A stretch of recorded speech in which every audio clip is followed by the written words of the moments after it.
misconception is as it relates to the science instruction. Be specific and give examples of at least 2 science misconceptions. Misconception. Misconception in science is basically a misunderstanding from what is scientifically correct. Some ideas could be like completely false or just incorrect. 2 common ones could be, for example, the earth is flat, and that's obviously a misunderstanding because the earth is round. But a student may see that the earth could be flat because they're not falling off the earth, which we know that we don't fall off the earth is because of gravity. And then another misconception could be, I did a science probe on items that can be seen through light. And the students that I had do this misconception probe obviously picked items that would bounce off light, but any item that can be seen with the eye can be seen through light because your eyes require light to see that. But these misconceptions are often guided by different experiences, and sometimes we create our own experiences just by generalizing things instead of having things like taught to us and explained. So as teachers, we should kind of figure out those type of misconceptions while we're creating our lessons, so that way we can go ahead and figure out how to explain those misconceptions and figure out how to help students understand, because sometimes when you have misconceptions, it's kind of hard to change someone's mind when they already believe that. A misconception that I dealt with during practicum was I was teaching a science lesson over circuits, and I was teaching the students how to build a flashlight. So they gave me the different parts of the flashlight. We had the actual light bulb, we had the battery, and we had the switch to turn it on. But when I went to turn on the light switch, I had the battery in upside down. So that was a misconception that I could explain to students of why the flashlight didn't turn on. Another misconception that I had in my classroom was the idea that girls aren't like very good at science. I explained to one of the students that she was like really nervous about trying to build her own circuit because she says she's not very good at building things.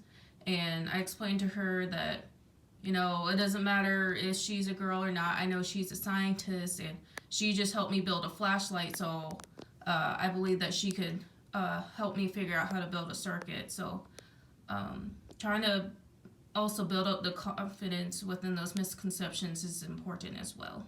Progression of standards. What does it mean? The progression of standards in terms of NGSS is basically you take one standard and you build on that. So first you would start small. So for example, in kindergarten, you would start with like basic knowledge of like vocabulary and stuff, and then you would build on that standard as the grades go by. So basically it gives the students a more sophisticated idea of thinking. This is an example of the physical science progression that we were given in class right here.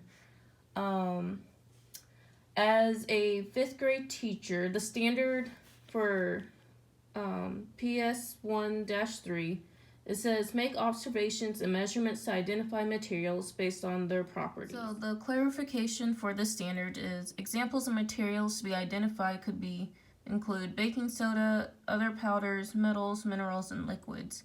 The DCI right here says Measurements of a variety of properties can be used to identify materials. But there is boundaries. At this grade level, mass and weight are not distinguished, and no attempt is made to define the unseen particles or explain the atomic mechanisms or evaporation and condensation. So, as a fifth grade teacher, part of my role would probably be to target those misconceptions that could be made because of these boundaries. And, for example, there was no attempt to distinguish some of these unseen particles. So just try and make note of that as I am lesson planning, and make sure that if this information is useful to the students to help them succeed in this standard, that this information is covered. The 5E learning cycle. What are we expecting to see during each cycle? 5E learning cycle. First, please explain the desired outcome for each of the 5 stages of the 5E learning cycle in detail. What are you trying to accomplish in each of these 5 stages individually? Next, please provide specific examples of the type of activities one might see at each of the 5 phases in order to achieve the desired outcome for the particular. So this is a booklet page of the 5E learning cycle. To start with is engage. You want to try and have your students question what's kind of going on, question what they're learning. This can be done through questioning, or it's like scenarios or stories, something to get them excited about what they're learning. Exploration is about having the students explore what they're learning. It's not about a lot of direct instruction. The students are kind of open to make predictions and observations and their own judgments. The explanation part is used for the students to help explain what they're learning, and this can also be used to explain any misconceptions and answer any questions that the students may have. Elaboration should be something that elaborates their exploration and kind of helps explain those explanations that they had furthermore.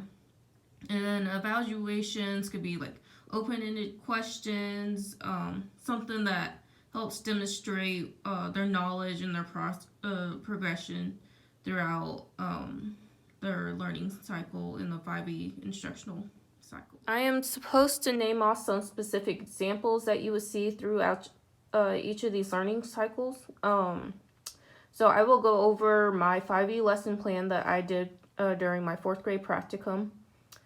The lesson was over how to build a basic circuit. So in order to engage the students before I really explained like that we were going over circuits, I created an interactive story, and the students were allowed to like make sounds, and there was like movement throughout it.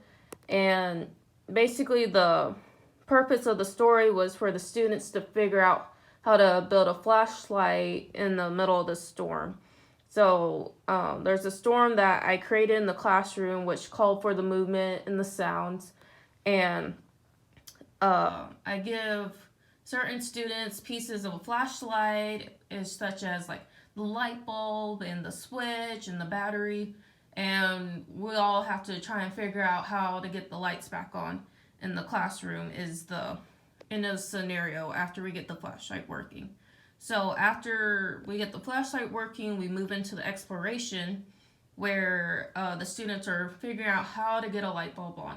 So this is where they learn how a simple circuit works. And before they break into groups to work on building their own simple circuit, we created a basic parts of a circuit on the board. So we have like the wires, we have the batteries, and we have a light bulb. And the students kind of brainstorm what they can do to get the light bulb working on the board. And then they go and actually explore their ideas in groups with their own like circuit kits. And then the students go into an explanation about how they figured out how to get the light bulbs to work, and Then we like elaborate more on like when we would need to figure out how like a light bulb works, or like what kind of circuits do we see in everyday life. And then we elaborated on this more using snap circuit kits. So these are much larger circuits that the students have to figure out how to build those connections from the simple circuits in order for them to learn how to create larger circuits. And the overall evaluation was them answering the open-ended questions. We had a worksheet that talked about the parts of a circuit, so how the battery works as a power source, and that the light bulb is a receiver, and they had to draw a picture of the circuit that they created in their exploration. Engineering and design process. Engineering and elementary. Okay, so about the engineering and design process. So it's a 5-step process that involves ask, imagine, plan, create, and improve. And this is in a circular formation because even though you complete each of these steps in the process, it's really a full circle, because once you improve, you can ask more questions and try and imagine and make plans and create to improve again. But yeah, the main idea is that you ask the question to figure out a problem, and you imagine what are solutions to the problem. And then your plan is to create some kind of design, like a diagram, some kind of list of what you'll need to plan out how to solve this problem. And then you actually just create it and then see what works and doesn't work, and how can you actually make it better. This design is just like really good just because it's not just for people to learn how to be engineers, but it's also helps people to learn how to be more critical thinkers. And this can be for any age group, but especially for elementary. This is a way for them to explore their learning and improve their learning without the teacher giving direct instruction. And it's in a step-by-step process that makes it easy for elementary school students to understand. And like I said, it's in a full circle. So even though that they complete all these steps, they can keep doing more, and they start to ask themselves these questions themselves. And you can also move back and forth between the cycle, as it says right here. See, there's no official endpoint. Yeah, I think that is all that we have for this step-by-step process. But to solve engineering problems, engineers need to follow serious steps. And so this can teach your students that they can be engineers, but this is also a good setup for students to learn how to be great problem solvers. In this video, I'm just going to go through the assignments. I don't really think there's any assignments that I felt were completely not good. The Explore activity was great just because a lot of us were confused on what is exactly Explore activity, so just practicing that was great. The misconceptions interview was great just because there's some things that teachers don't always think about, and especially since we haven't really taught in the classroom yet, so this was a great introduction to that. The current events, I felt like that was kind of a fast assignment. I like the idea behind it, but I wish we could have went more into depth with that, because that I felt did help like kind of create like a lesson plan. Yeah, and the rest all seemed to be like pretty good. Like classroom safety was important, parent newsletter, because we may not learn that in other classes, so it was great to get that out of the way. 5E lesson plan, of course, we need that. And I wish we learned this in Block A at least like once while we were learning how to lesson plan. I think that would have been very helpful. But yeah, and I wish the unit plan, we had more of a focus on that. That way we could do better on this assignment. I feel like with the mapping and the organizers, it was helpful, but it was also, I don't feel like, explained to the depth that it needed. So, but yeah, it was a great semester, and